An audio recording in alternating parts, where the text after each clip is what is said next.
Breaking news.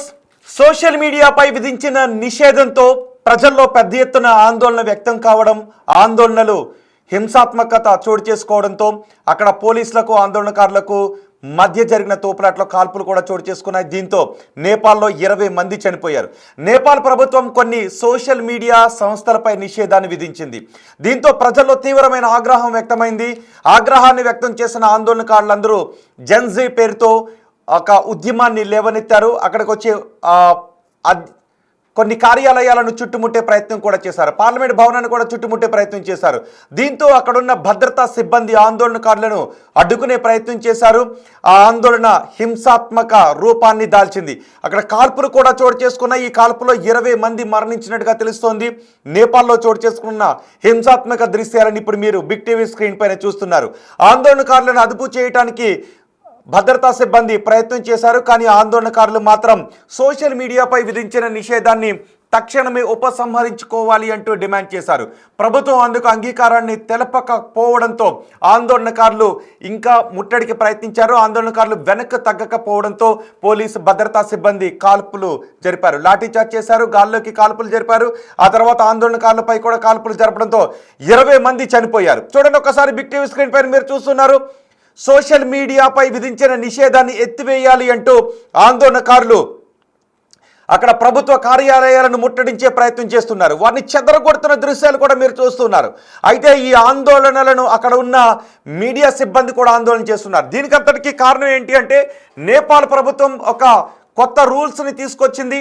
నేపాల్లో ఉన్నటువంటి social media సంస్థలన్నీ కూడా స్థానికంగా రిజిస్ట్రేషన్ చేసుకోవాలి అనే నిబంధన తీసుకొచ్చారు. స్థానికంగా ఒక నోడల్ ఆఫీస్ని తెరవాల్సిన అవసరం ఉంటుంది. గ్రీవెన్స్ ఆఫీసర్ని కూడా అక్కడ అపాయింట్ చేయాలి అంటూ ఆదేశాలు జారీ చేశారు.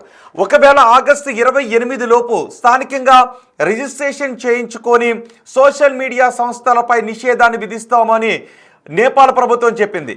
కానీ ఆగస్టు 28 దాటిన తర్వాత కూడా ఆగస్టు 28 తర్వాత వారం లోపు గడువు ఇచ్చారు. ఆ గడువు మొన్న బుధవారంతో ముగిసిపోయింది. మొన్న బుధవారం లోపు కూడా కేవలం కొన్ని సంస్థలు మాత్రమే స్థానికంగా రిజిస్ట్రేషన్ చేయించుకున్నాయి. కానీ ప్రధానమైనటువంటి ఫేస్బుక్, ట్విట్టర్, వాట్సాప్, ఇన్స్టాగ్రామ్ ఇలాంటి ప్రధానమైన సంస్థలు ఏవి కూడా అక్కడ స్థానికంగా రిజిస్ట్రేషన్ చేయించుకోలేదు. దీంతో నేపాల్ ప్రభుత్వం ఆయా సంస్థలపై కఠిన చర్యలు తీసుకుంది. వాటన్నిటినీ కూడా నిషేధిత జాబితాలోకి చేర్చింది. వెంటనే మొన్న బుధవారం నుంచి సోషల్ మీడియా సంస్థలన్నీ కూడా నేపాల్లో పనిచేయడం ఆగిపోయాయి. దీంతో విదేశాల్లో ఉంటున్న తమ వారితో సంభాషించుకునే అవకాశము లేకపోయింది. అటు యూట్యూబ్ పై కూడా నేపాల్లో ప్రస్తుతం యూట్యూబ్ పై కూడా ఈ బ్యాన్ కొనసాగుతుంది. దీంతో నేపాల్లో ఉన్నటువంటి జనం, యువత ఒక్కసారిగా ఆందోళనకు పిలుపునిచ్చారు. ఇది భావ ప్రకటన స్వేచ్ఛను హరించడమే అవుతుంది అని చెబుతూ ఉన్నారు. పత్రికా స్వేచ్ఛను హరించడం అవుతుంది, భావ ప్రకటన స్వేచ్ఛను, వాక్ స్వాతంత్రాన్ని నేపాల్ ప్రభుత్వం హరిస్తోంది అని అక్కడ ఉన్న యువత పెద్ద ఎత్తున ఆందోళనకు పిలుపునిచ్చారు. చూడండి, వేలాదిగా యువత రోడ్లపైకి వచ్చి ఆందోళన చేస్తూ ఉన్నారు. కానీ నేపాల్ ప్రభుత్వం ఏం చెబుతోంది అంటే ఒక అకౌంటబిలిటీ లేకుండా పోయింది అని. ఈ సంస్థలు స్థానికంగా రిజిస్ట్రేషన్ చేయించుకోకపోవడం, వాళ్ళ డేటా సెంటర్ని నేపాల్లో స్థానికంగా ఏర్పాటు చేయకపోవడంతో చాలా నేరాలకు సంబంధించి, కొన్ని కుట్రలకు సంబంధించిన విషయాలపై ఇన్వెస్టిగేషన్ చేయడానికి అవకాశం లేకపోతుంది. ఫేక్ న్యూస్ని ఎక్కువగా ప్రచారం చేస్తూ ఉన్నారు. ఫేక్ న్యూస్ని ఎక్కువగా ప్రచారం చేస్తూ ఉన్నారు. వీటిని కట్టడి చేయాలి అంటే స్థానికంగా రిజిస్ట్రేషన్ చేయించుకోవాల్సిన అవసరం ఉంది అని నేపాల్ ప్రభుత్వం భావించింది. అందుకే మొన్న ఆగస్టు 28 తారీఖున ఈ రూల్ని తీసుకొచ్చి వారం రోజుల్లోపు ఎవరైతే సంస్థలు స్థానికంగా రిజిస్ట్రేషన్ చేయించుకోవో వాళ్ళను వారం రోజుల తర్వాత నిషేధిత జాబితాలో పెడతామని చెప్పారు. కేవలం కొన్ని సంస్థలు మాత్రమే, టిక్టాక్, వైబర్, విక్ ఇలా కొన్ని సంస్థలు మాత్రమే, టిక్టాక్తో పాటు కొన్ని సంస్థలు మాత్రమే స్థానికంగా రిజిస్ట్రేషన్ చేయించుకున్నాయి. అవి మాత్రమే ఇప్పుడు నేపాల్లో అందుబాటులో ఉన్నాయి. టిక్టాక్ మనకు తెలుసు, చైనా యాప్. అది మనం టిక్టాక్ని ఇక్కడ బ్యాన్ చేసాం. 2021లో మనం కూడా, భారత్ కూడా కొన్ని రూల్స్ని తీసుకొచ్చింది. స్థానికంగా రిజిస్ట్రేషన్ తప్పనిసరి చేసాం, స్థానికంగా డేటా సెంటర్ని ఏర్పాటు చేయాలని చేసాం, స్థానికంగా ఒక కార్యాలయం ఉండాలి, సంబంధిత అధికారి కూడా ఉండాలి అని నిబంధనలు పాస్ చేసాం. సో మంది పెద్ద దేశం కాబట్టి, మార్కెట్ ఎక్కువగా ఉండే దేశం కాబట్టి ఆయా సంస్థలు మన రూల్స్కి తలొగ్గి మనం చెప్పినట్టుగా వాళ్ళు ఇక్కడ రిజిస్ట్రేషన్ చేయించుకునే కార్యాలయాలు ఏర్పాటు చేసుకున్నాయి.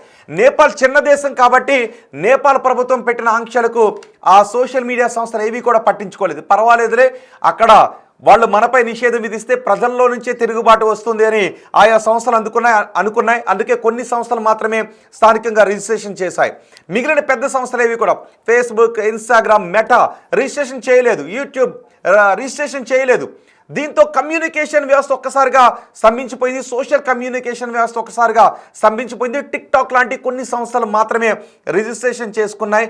కానీ ప్రజలందరూ కూడా, అక్కడ ఉన్న ప్రజలందరూ ఎక్కువగా వాడుతున్నది అటు ఫేస్బుక్ కావచ్చు, ఇన్స్టాగ్రామ్ కావచ్చు, యూట్యూబ్ కావచ్చు, వాట్సాప్ కావచ్చు, వీటిని ఎక్కువగా యూజ్ చేస్తున్నాయి. ఒక్కసారిగా వాటిపై నిషేధం విధించడంతో జనాలకు కమ్యూనికేషన్ సంబంధాలు తెగిపోయినట్టుగా అనిపించింది. అందుకే నేపాల్ పౌరులందరూ ఈ తిరుగుబాటును ప్రారంభించారు. సోషల్ మీడియాపై విధించిన ఆంక్షలను ఎత్తివేయాలి అంటూ ఈ తిరుగుబాటును చేశారు. కానీ నేపాల్ ప్రభుత్వం ఏం చెబుతోంది అంటే, ఆయా సంస్థలు విదేశాల్లో ఉండి కార్యకలాపాలు చేస్తూ ఉంటే నేపాల్ దేశ భద్రతకు విఘాతం కలిగించే చర్యలకు మేము ఇన్వెస్టిగేషన్ చేయలేకపోతున్నాం, కాబట్టి స్థానికంగా రిజిస్ట్రేషన్ తప్పనిసరి అని నేపాల్ ప్రభుత్వం చెప్తుంది. నిజమే, భారత్లో కూడా మనం అలాంటి రూల్స్ని తీసుకొచ్చాం. ఏ దేశంలోనైనా ఏదైనా వ్యాపార కార్యకలాపాలు చేస్తూ ఉంటే ఆ దేశంలో సంబంధిత కార్యాలయం ఉండాలి. వ్యక్తులు కూడా రెస్పాన్సిబుల్ బాధ్యత వహించగల వ్యక్తులు కూడా ఆ దేశంలో ఉండి తీరాలి. కానీ నేపాల్ చిన్న దేశం కాబట్టి ఆయా సంస్థలు పెద్దగా పట్టించుకోలేదు. దీంతో నేపాల్ ప్రభుత్వం, ఓలీ ప్రభుత్వం ఆంక్షలు విధించడంతో ప్రజలంతా తిరుగుబాటు చేస్తున్నారు. ఇప్పుడు ఆ ప్రజలపైన కాల్పులు జరపడంతో ఏకంగా 20 మంది వరకు చనిపోయినట్టుగా తెలుస్తుంది. అదిగో మీరు చూడొచ్చు, 4 బాక్సుల్లో చూడొచ్చు. ఒక చోట చెదరగొడుతున్నారు, వాటర్ కెనాలను ప్రయోగించి చెదరగొడుతున్నారు, మరో చోట కాల్పులు జరుపుతున్నారు. అదిగో ఆ బాక్స్లో చూడొచ్చు మీరు, కాల్పులు జరుపుతూ ఉన్నారు. మరో చోట లాఠీ చార్జ్ చేస్తూ ఉన్నారు. అదిగో చూడండి ఒకసారి, బాష్పవాయు గోళాలను ప్రయోగిస్తూ ఉన్నారు, టీయర్ గ్యాస్ను ప్రయోగిస్తూ ఉన్నారు, కాల్పులు జరిపారు, వాటర్ కెనాలను ప్రయోగించారు. కానీ యువత మాత్రం ఏం చేసినా సరే ఆ సోషల్ మీడియా సంస్థలపై విధించిన బ్యాన్ ఎత్తివేయాలి, మళ్ళీ వాటిని రెజ్యూమ్ చేయాలని అంటూ ఉన్నారు. ఒకసారి మా ప్రతినిధి గోపి ఉన్నారు పూర్తి సమాచారం, శివ ఉన్నారు పూర్తి సమాచారం అందించడానికి. శివతో మాట్లాడదాం. శివ, నేపాల్లో చోటు చేసుకున్న హింసకు సంబంధించి మీ దగ్గర ఉన్న సమాచారం ఏంటి? ప్రస్తుతం నేపాల్లో ఎటువంటి పరిస్థితులు కనిపిస్తూ ఉన్నాయి?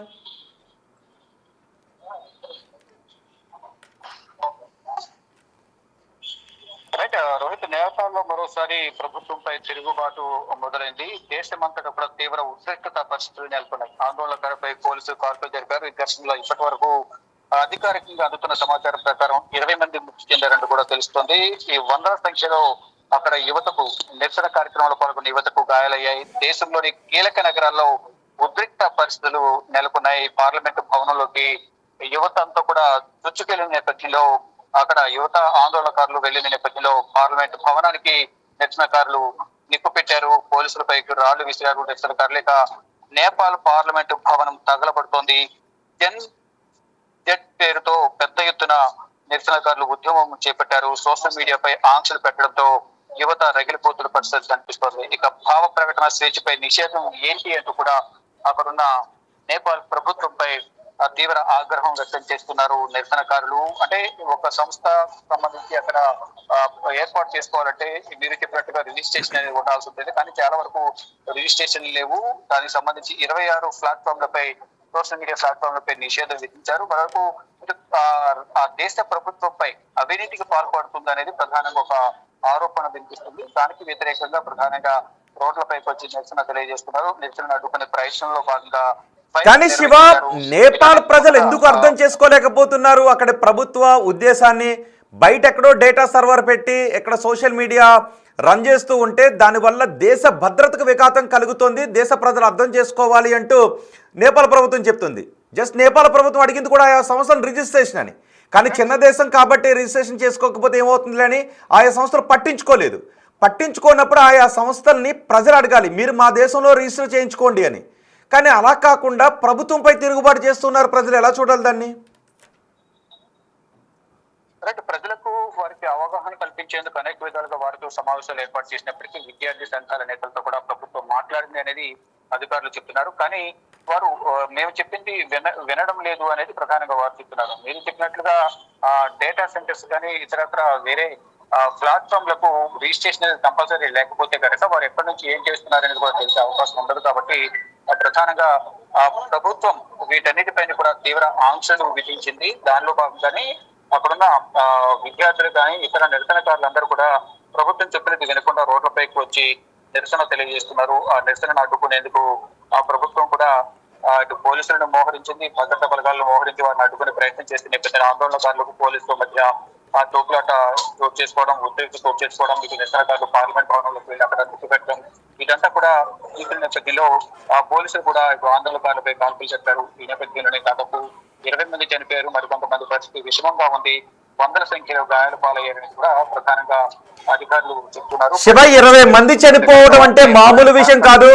కేవలం సోషల్ మీడియా సంస్థలపై విధించిన బ్యాన్, అది కూడా అక్కడ ఏదో రాజకీయ ఉద్దేశాలతో కాదు, స్థానికంగా రిజిస్ట్రేషన్ చేయించుకోని సంస్థలపై విధించిన బ్యాన్తో పౌరుల ఆగ్రహాన్ని వ్యక్తం చేస్తూ ప్రభుత్వంపై తిరుగుబాటు చేస్తే 20 మంది చనిపోయారు. ఇది మా చిన్న విషయం కాదు. సో ఇప్పుడు ఏం చేయబోతున్నారు? ఆందోళనకారులు వెనక తగ్గమని అంటున్నారు. సో ఇప్పుడు ప్రభుత్వం ఏదైనా టాక్స్ చేసే అవకాశం ఉందా? ఎవరితో టాక్స్ చేసే అవకాశం ఉంది? నిరసన ఆపండి, చర్చకు రావాలంటూ కూడా ప్రభుత్వం కూడా పిలుపునిచ్చింది. దానికి సంబంధించి ఈ విద్యార్థి సంఘాలకు సంబంధించిన నేతలు ఎవరైతే ఉన్నారో వారితో మాట్లాడేందుకు ప్రభుత్వం అయితే సిద్ధంగా ఉంది అనేది అధికార వర్గాలు అయితే చెప్తున్నాయి. కానీ వీళ్ళు మాత్రం, నిరసనకారులు మాత్రం వెనుకడుగు వేయకుండా నిరసన కొనసాగిస్తామంటూ అనేది వారు కొనసాగిస్తామనేది వారు చెప్తున్న పరిస్థితి కనిపిస్తుంది. దానిలో భాగంగా ఇప్పటికీ కూడా నిరసన ఆందోళనలు అనేది కొనసాగుతున్నాయి. ఒకవైపు పోలీసులు అడ్డుకునే ప్రయత్నం చేస్తున్నారు, ఇటు నిరసనకారులు వారి పని వారు చేస్తూనే ఉన్నారు. ఇక పోలీసులు వెనకడుగు వేయడం లేదు, నిరసనకారులు కూడా వెనకడుగు వేయడం లేదు.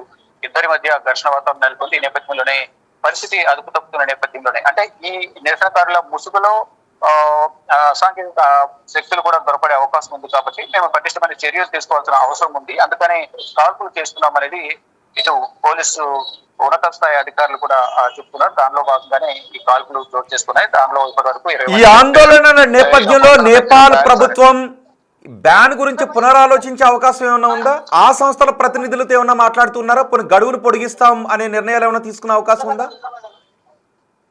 ఇప్పటికే వారితో చర్చలు జరుపుతున్నట్టుగా కూడా తెలుస్తా ఉంది. మొత్తంగా చూసుకుంటే ప్రభుత్వం వారితో విద్యార్థులు, నిరసనకారులకు సంబంధించిన వారి నాయకులతో కూడా చర్చలు జరుపుతూ ఉన్నారు. ఆ చర్చలు జరిగిన తర్వాత వారు అంతా కూడా ఒక నిర్ణయానికి వచ్చిన తర్వాత నిరసన విరమించే అవకాశం కూడా ఉంది అనేది కూడా మరొక వర్గం నేతలైతే చెప్తూ ఉన్న పరిస్థితి. రైట్ శివ, నేపాల్లో ప్రజలకు ప్రభుత్వానికి మధ్య ఇప్పుడు యుద్ధం జరుగుతోంది. సోషల్ మీడియాను బ్యాన్ చేయడంతో ప్రభుత్వ తీరుపై, ప్రభుత్వ నిర్ణయంపై ప్రజలు ఆగ్రహాన్ని వ్యక్తం చేస్తూ తిరుగుబాటుకు దిగారు. అయితే ప్రభుత్వం ఈ నిర్ణయం తీసుకోవడానికి కారణం ఏంటి అంటే, ఆయా సోషల్ మీడియాలను రన్ చేస్తున్న సంస్థలు నేపాల్లో స్థానికంగా రిజిస్ట్రేషన్ చేయించుకోకపోవడమే. ఒకసారి ఈ వార్తను చూస్తున్న మీకు నేపాల్లో జరుగుతున్న ఈ ఘటన గురించి ఏమనిపిస్తుందో మీ అభిప్రాయాన్ని కమెంట్ బాక్స్లో తెలియచేయండి. మనం కూడా 2021లో ఐటీ రూల్స్ 2021ని తీసుకొచ్చాం. ఇక్కడ ఏ సంస్థ అయినా రన్ చేస్తాం. సోషల్ మీడియా సంస్థలు ఎక్కువగా మనకి యుఎస్ బేస్డే ఉంటాయి. మెటా యుఎస్ బేస్డే, వాట్సాప్ కానివ్వండి, యూట్యూబ్ కానివ్వండి, ఫేస్బుక్ కానివ్వండి, ఇన్స్టాగ్రామ్ కానివ్వండి, ఇవన్నీ కూడా యుఎస్ బేస్డే. అవి ఇక్కడికి వచ్చి సోషల్ మీడియాను రన్ చేస్తూ ప్రజలపై ప్రభావాన్ని చూపిస్తూ ఉంటే రాజకీయపరమైనటువంటి కొన్ని పరిణామాలు కూడా చోటు చేసుకుంటూ ఉన్నాయి. ఫేక్ న్యూస్ని కూడా స్ప్రెడ్ చేస్తూ ఉన్నారు. కాబట్టి బాధ్యత ఆయా సంస్థలు కూడా వహించాలి అని చెప్పి మనం 2021లో కొన్ని రూల్స్ తీసుకొచ్చాం. అందులో భాగంగా వాళ్ళు ఇక్కడ రిజిస్ట్రేషన్ చేయించుకోవాలి, తమ కార్యాలయం ఉండాలి, సంబంధిత వ్యక్తులు కూడా ఉండాలి. సో భారతదేశం పెద్ద దేశం కాబట్టి, మన మార్కెట్ చాలా ఎక్కువ కాబట్టి మనం చెప్పిన రూల్స్ని వాళ్ళు దాదాపు చాలా వరకు ఫాలో చేశారు, ఇక్కడ రిజిస్ట్రేషన్ చేయించుకున్నారు. ఇప్పుడు నేపాల్ కూడా అలాగే అనుకుంది. మీరు బయట దేశాల్లో ఏర్పడిన సంస్థలు మా దేశంలో వీటిని మీరు రన్ చేయాలి అంటే మా దేశంలో కూడా మీరు రిజిస్ట్రేషన్ చేయించుకోండి, ఇక్కడ స్థానికంగా కార్యాలయాన్ని ఏర్పాటు చేయండి, ఇక్కడ ఒక డేటా సెంటర్ని ఏర్పాటు చేయండి అని చెప్తున్నారు.